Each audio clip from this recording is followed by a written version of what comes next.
She watched as every child filed into the classroom, everyone except her. The teacher's eyes flicked over her small frame, then looked away. Her chest tightened, her hands trembled, and the whispers around her felt louder than shouts. Why was she the only one left standing outside the door? In that instant, a little girl realized the world wasn't fair, and that something bigger than her fear was about to enter her life. But what happened next would change everything, and no one could have predicted it. Her mornings usually began the same way. Sunlight spilled through the window, and she tied her shoes with practiced hands, humming softly as she waited for the bus. School was just school, a place of books, playground laughter, and lessons she loved. But lately she noticed subtle stares, quiet whispers, attention she couldn't name. She was just a little girl who loved to learn, who dreamed big despite the world around her. Yet on this crisp autumn morning, as she clutched her backpack and stepped onto the bus, something felt different. Something in the air told her that today, the rules of fairness wouldn't apply, and that a harsh, invisible line had already been drawn. The classroom door loomed ahead, a simple barrier that should have meant nothing, but today it felt like a wall built just for her. She took a hesitant step forward, backpack heavy on her small shoulders, and tried to blend into the shadows of the hallway. The teacher's gaze swept past her, landing instead on the other children with a calm indifference that made her stomach twist. Whispers grew louder like a rising tide, and she realized the words weren't about homework or play, they were about her. She remembered the mornings leading up to this moment. The sideways glances, the barely concealed smirks, the subtle exclusions that made her feel like an outsider in her own classroom. At first, she thought it was nothing, just kids being kids. But the pattern became undeniable, a quiet, persistent reminder that she didn't belong. Her chest tightened every time she sat at her desk, every time someone muttered under their breath, every time she raised her hand and the teacher ignored her. By the time she reached the classroom, she was trembling, not from the cold, but from a fear she couldn't yet name.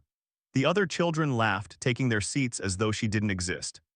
She swallowed hard, wishing she could disappear, wishing anyone would notice the injustice before it sank into her like a heavy stone. And then it happened. A group of students blocked her way, whispering and snickering, their hands waving her back as if she were invisible. She tried to speak, to ask why, but the words stuck in her throat. The teacher's eyes darted toward the commotion, then away, a silent acknowledgement that this was nothing worth intervening in. Her heart pounded louder, each beat a painful echo of the isolation she felt. In that moment, she realized she was not just being left out, she was being erased. Every step she took toward the classroom felt heavier, as though the floor itself resisted her presence. The whispers sharpened, and a single mocking laugh rang through the room, louder than the others, a cruel punctuation to her humiliation. She froze, unsure whether to retreat or push forward, knowing that either choice would mark her as different, as someone who didn't belong. Then, at the edge of despair, a shadow moved. Not one of judgment or exclusion, but one of unexpected attention. A figure she had only heard of in passing, someone towering in both presence and influence, stepped into the doorway. Eyes locked on her, but there was no scorn, no mockery. Only a quiet, commanding authority that made the room fall silent. To SXT Saloan 222, QND Saloan 222, QATTORD Saloan 222, TRD Saloan 222, DOD Saloan 222, UND Saloan 222, D Saloan 222, NON Saloan 222, Octillion 222, Sept. Her trembling hands clenched at her sides, and for the first time that morning a spark of hope flickered. What would happen next? Could this moment undo the humiliation she had endured, or was it merely the calm before another storm? The room was silent now, every eye fixed on her, every whisper frozen in midair. Her small body trembled as the weight of humiliation pressed down, a crushing force that made it hard to breathe. The mocking stares, the laughter, the cold indifference of the adults around her, they all collided in a moment so sharp it left her dizzy. She felt invisible, erased, as if stepping into the classroom had been a mistake she could never undo. Then, the figure at the doorway moved forward. Taller than anyone else, radiating authority and quiet strength, the presence alone demanded attention. The room seemed to shrink around her as he approached, each step deliberate, each glance unyielding.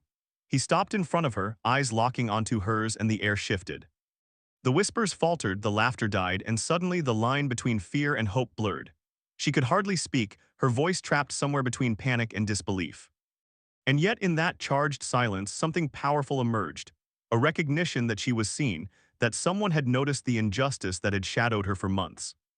The mocking children shrank under the weight of his gaze, and the teacher's authority faltered, no longer absolute. In that heartbeat, the small girl understood that life could change in a single instant.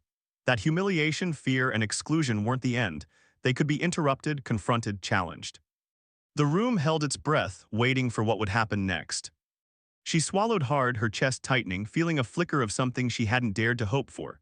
Justice, however small, was finally stepping into her world. For the first time that day, she felt a weight lift from her shoulders.